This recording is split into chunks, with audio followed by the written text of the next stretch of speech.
Ang sabi po ni kabayang Tata Eroy Racho, "Hilo po, kailangan din po bang putulan ng ngipin ang mga biik?"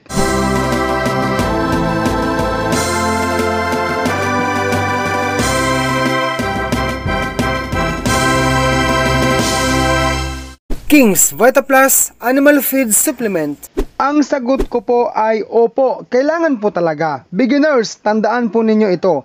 Halimbawa, nanganak ngayon ang inyo pong baboy inahin, kapag busog na sila sa colostrum, ang mga biik na yan na bagong silang, colostrum na nagmula po sa inahin, 1 oras pagkatapos mismo nanganak si mother pig or pagkatapos niyang isinilang ang lahat ng mga biik niya, pwede mo na sila putulan ng ngipin.